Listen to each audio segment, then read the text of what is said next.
Mahanadi serial ரொம்பவே விறுவிறுப்பாக போயிட்டுருக்கு. அடுத்த ப்ரெடிக்ஷன் என்னென்னு பார்த்துடலாம். யமுனாவை வந்து காப்பாற்றிடுறாங்க ஹாஸ்பிட்டலில். ரொம்ப கிரிட்டிக்கல் ஸ்டேஜுக்கு போயிட்டு அதுக்கப்புறமா வந்துட்டு காப்பாற்றிடுறாங்க.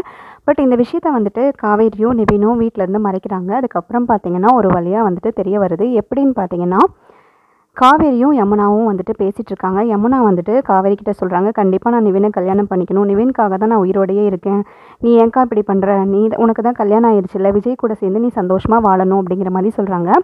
அதுக்கு காவேரி சொல்கிறாங்க, எனக்கும் வந்துட்டு விஜய் மேலே விருப்பம் தான், ஆனால் வந்துட்டு அவருக்கு தான் என் மேலே விருப்பம் கிடையாது, என்னோடய கான்ட்ராக்ட் விஷயத்தை நான் மறைச்சி வச்சுருக்கேன், இதை நான் எப்படி சொல்ல போகிறேன் அப்படிங்கிற மாதிரி மனசுக்குள்ளே நினச்சிட்டு, நான் உனக்கு ஒன்று சொல்கிறேன் கேட்டுக்கோ, நான் விஜய் கூட சேர்ந்து வாழனோ இல்லையோ, ஆனால் வந்துட்டு நிவினை கண்டிப்பாக கல்யாணம் பண்ண மாட்டேன், அவர் என் மனசுலேருந்து தூக்கி நான் எப்போவோ எரிஞ்சிட்டேன், நான் இனிமேல் வந்துட்டு நிவின் கூட சேரணும்னா அடுத்த ஜென்மத்தில் கூட அது நடக்காது, ஸோ நீ அதுக்கு கவலைப்பட வேண்டாம், பட் நீ படித்து முடிச்சு ஒழுங்காக இருந்தேன்னா அடுத்து என்ன நடக்க போதோ அதுபடி நடக்கும், கடவுள் விதிப்படி தான் எல்லாமே நடக்கும் அப்படிங்கிற மாதிரி சொல்கிறாங்க. இதை வந்துட்டு நிவின் கேட்டுடுறாரு.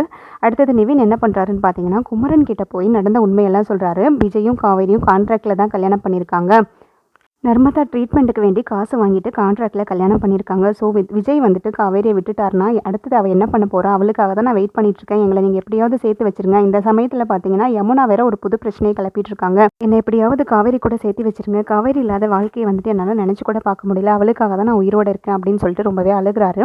இந்த விஷயத்தெல்லாம் தெரிஞ்ச குமரன் ரொம்பவே ஷாக் ஆகிருக்காரு.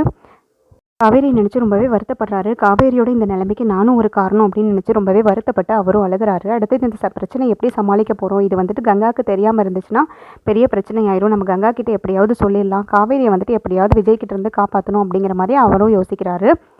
பட் அடுத்தது என்ன நடக்க போகுதுன்னு பார்த்தீங்கன்னா, யமுனா வந்து நிவினை கண்டிப்பாக விட மாட்டாங்க, யமுனா நிவினை கல்யாணம் பண்ணிடுவாங்க. அண்ட் வந்து இந்த விஷயம் குடும்பத்துக்கு தெரிய வந்து காவேரியோட மதிப்பு மரியாதையும் கண்டிப்பாக ஜாஸ்தி ஆயிரும். அண்ட் விஜய் காவேரிக்கு கண்டிப்பாக வந்துட்டு கல்யாணம் நடக்கும். Thank you so much.